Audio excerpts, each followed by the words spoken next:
So in this numerical cell representation जो कि हमें यहाँ पे करनी है, और मैग्नीशियम की रोड हमें यहाँ पे गिवन है, और कंसंट्रेशन मैग्नीशियम की, सिल्वर की कंसंट्रेशन एंड सिल्वर की रोड प्रेजेंट है। तो ये देखिए यहाँ पे स्टूडेंट हमने रिप्रेजेंट किया, यहाँ पे मैग्नीशियम की रोड, मैग्नीशियम की कंसंट्रेशन यहाँ पे गिवन है 0.130 मोलैरिटी, और ये कंसंट्रेशन हमें गिवन है सिल्वर की।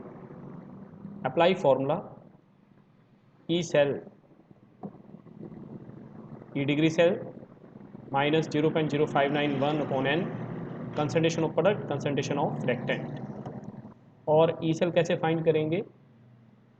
ई cathode minus E anode, N is the number of electrons redox process के लिए।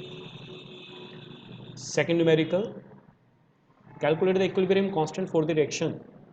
रिएक्शन गिवन है, ई डिग्री सेल गिवन है, तो यहाँ पे इक्विलिब्रियम कांस्टेंट फाइंड करने के लिए ई सेल जो है आपका वो क्या हो जाएगा? 0। तो ई सेल का फॉर्मूला होता है E degree cell minus 0.0591 upon n log K C equal to 0। तो ये चीज़ आपकी उधर चलेगी माइनस वाली ई डिग्री सेल, और यहाँ पे आपके पास जो फॉर्मूला बन गया log के सी का, ये वाला फॉर्मूला, राइट। तो log के सी आप इसके इक्वल रख के वैल्यूज पुट करके आप फाइंड कर सकते हो। ईएमएफ सेल आपको फाइंड करना है, आपको रिएक्शन गिवन है, ई डिग्री सेल गिवन है, डिट्टो वही फॉर्मूला आपने लगाना है, that is E degree cell आपका minus 0.0591 upon N, concentration of product, concentration of reactant. एक सेल में यहाँ पे आपको रिएक्शन गिवन है, आपको फाइंड करनी है स्टैंडर्ड गिब्स फ्री एनर्जी और इक्विलिब्रियम कांस्टेंट। देखिए जी, standard Gibbs free energy find करने का जो फॉर्मूला आपको गिवन है, गिब्स फ्री एनर्जी फाइंड करने का जो आपको फॉर्मूला यहाँ पे गिवन है, that is minus N F E. अगर आपके पास गिब्स फ्री एनर्जी फाइंड हो जाती है तो फाइंड कर सकते हैं equilibrium constant, that is K C, by applying formula log K C N E degree 2.303 R T. भाई आर और टेम्परेचर की वैल्यू आप पुट कर सकते हैं, आपके पास ये वैल्यू आ जाएगी। Come to the next numerical, resistance of a conductivity cell filled with a 0.1 mole per liter KCl solution, 100 ओम उसकी रेजिस्टेंस। तो यहाँ पे डाटा आपको पता करना पड़ेगा क्या है, मैंने आपको पहले भी समझाया है। कोई भी न्यूमेरिकल है, सबसे पहले आपको डाटा फाइंड करना है, किस तरह का डाटा आपको यहाँ पे गिवन है, तो आप न्यूमेरिकल इजीली फाइंड कर लोगे। तो यहाँ पे सबसे पहले आपको कंसंट्रेशन गिवन है, और एक आपको गिवन है रेजिस्टेंस। यहाँ पे फिर आपको कंसंट्रेशन गिवन है दूसरी, ये वाली जो आपको कंसंट्रेशन गिवन है यहाँ पे, दिस इज सेकंड कंसंट्रेशन, और एक तरफ से यहाँ पे आपको रेजिस्टेंस गिवन है। फिर आपको मोलर कंडक्टिविटी आपको कंडक्टिविटी फाइंड करनी है, और मोलर कंडक्टिविटी थर्ड कंसंट्रेशन आपको गिवन है, और कंडक्टिविटी यहाँ पे आपको गिवन है। तो बेसिक फॉर्मूला जो हम यहाँ पे यूज़ करेंगे, cell constant is equal to conductivity into resistance. Cell constant को हम रिप्रेजेंट करते हैं जी स्टार के साथ। तो आपने सेल कांस्टेंट फाइंड किया, कंडक्टिविटी गिवन थी, ऊपर रेजिस्टेंस गिवन था। ये देखिए कंडक्टिविटी 1.29 आपको गिवन थी, उसने गिवन दे रखी है आपको कंडक्टिविटी। तो कंडक्टिविटी गिवन है, रेजिस्टेंस गिवन है, आप फाइंड कर सकते हैं सेल कांस्टेंट। आपने सेल कांस्टेंट फाइंड किया, वो आ गया 1.29 पर सेंटीमीटर। रेजिस्टेंस गिवन है 520 मीटर। अब तो आप के फाइंड कर सकते हैं। के फाइंड करने का फॉर्मूला जो आपकी cell constant divided by new resistance कितना होगा 520, तो ये आपका आंसर है। अब आपने फाइंड करना मोलर कंडक्टिविटी, तो मोलर कंडक्टिविटी फाइंड करने का फॉर्मूला 1000 मल्टीप्लाई के डिवाइडेड बाय कंसंट्रेशन। अब आपको कंसंट्रेशन ये गिवन थी, ये देखिए ये वाली जो कंसंट्रेशन है, राइट 0.02। तो ये फॉर्मूला अप्लाई करके आपने इसको ऐसे फाइंड करना है। Next numerical, student next numerical आपका बेस है कोहरलेश लॉ पे। तो इसमें क्या होता है, इस लॉ में हम इनको थोड़ा डिसोशिएट करके लिख लेते हैं। जैसे यहाँ पे हमने NaCl को लिख लिया, Na पॉजिटिव कंडक्टिविटी और Cl की, H पॉजिटिव Cl नेगेटिव की, CH3CO negative plus Na positive की। तो हमें रिक्वायरमेंट जो चाहिए यहाँ पे HAC बनाना है। देखिए H का मतलब क्या हो गया, H पॉजिटिव, और AC का मतलब क्या आ गया, CH3COO नेगेटिव।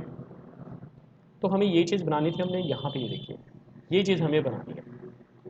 अब मैं आपको कह दूँ कि आपको 2 चाहिए, तो आप कई वे से ला सकते हो। 1 + 1 भी आप क्या कर सकते हो, 2 आएगा, और 3 - 1 भी कितना आ जाएगा, 2। इवन कि 4 - 2 कितना आ जाएगा, 2। सो आपके पास कई तरह के वेरियस मेथड हो सकते हैं, इन चीज़ को अप्लाई कर लेते हैं। तो हमें जो रिक्वायरमेंट है हम तो उसको देखेंगे। तो यहाँ पे देखिए सबसे पहले हमने इक्वेशन 1 को सब्ट्रैक्ट कर दिया 3 में से। भाई ये इक्वेशन आपकी 1 है और ये इक्वेशन 3 है। तो यहाँ पे हम लिख सकते हैं, यहाँ पे हमें लिखना चाहिए था, वेट, तो लैम्डा m डिग्री यहाँ पे आ जाएगा Na पॉजिटिव। तो अगर हम इक्वेशन 1 और इक्वेशन 3 को माइनस करते हैं तो Na और Na हो जाएंगे कैंसिल। क्या बच जाएगा आपके पास, ये देखिए Na और Na cancel, minus plus minus. और अगर आप इस इक्वेशन को सेकंड में ऐड करते हैं, यहाँ पे देखिए आपने एक बार फिर से न्यूमेरिकल को हम देखते हैं। देखिए स्टार्टिंग से हमें मोलर कंडक्टिविटी दी गई है NaCl की, HCl की, बहुत अच्छे से न्यूमेरिकल समझना आपने, और सोडियम एसीटेट की, ये आपको वैल्यू दे दी गई है।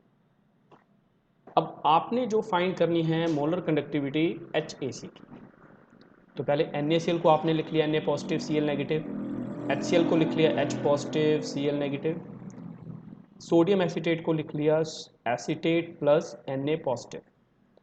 हमारी रिक्वायरमेंट है कि हमें CH3COH बनाना है। तो पहले हमने इक्वेशन 1 को इक्वेशन 3 में से माइनस किया, क्यों, क्योंकि मुझे Na पॉजिटिव नहीं चाहिए था। तो हमारे पास ये इक्वेशन बन गई, ये वाली, और जो यहाँ पे वैल्यू न्यूमेरिकल वैल्यू होगी उनको हम पुट करते रहेंगे, वो हमारे पास वैल्यू आती रहेगी। यहाँ पे कुछ भी हो, सपोज करो उसको कैलकुलेट करके आ गया 3 पॉइंट जो भी। अब हमने इक्वेशन 4 को इक्वेशन 2 में ऐड किया। 2 वाली कौन सी थी, HCl वाली। ये रही आपकी इक्वेशन 4, ये रही इक्वेशन 2। इक्वेशन 4 को इस तरह से लिखा था, और इक्वेशन 4 को इस तरह से लिखा था, और इक्वेशन 1 और 3 करके हमारे पास ये आ गया। Cl से Cl कैंसिल, आपके पास बच गया H पॉजिटिव CH3CO नेगेटिव, जो कि आपको सिर्फ यहाँ पे बनाना था। तो ये रिक्वायरमेंट थी आपकी, तो उसके अकॉर्डिंग हम चलेंगे किस इक्वेशन को किस में से सब्ट्रैक्ट करना है और किस इक्वेशन को किस में से प्लस करना है। इन नेक्स्ट न्यूमेरिकल देखते सारी आपको पता लगना चाहिए क्या क्या गिवन है। देखो कंसंट्रेशन गिवन है, कंडक्टिविटी गिवन है, मोलर कंडक्टिविटी फाइंड करने के लिए बोल रहा है। कंडक्टिविटी, मोलर कंडक्टिविटी होता है K × 1000/m। अब अल्फा फाइंड करना है, अल्फा फाइंड करने के लिए molar conductivity eight concentration level और मोलर कंडक्टिविटी एट जो लेवल हो उसका इनफाइनाइट। तो इस पे यहाँ आपको गिवन है 390।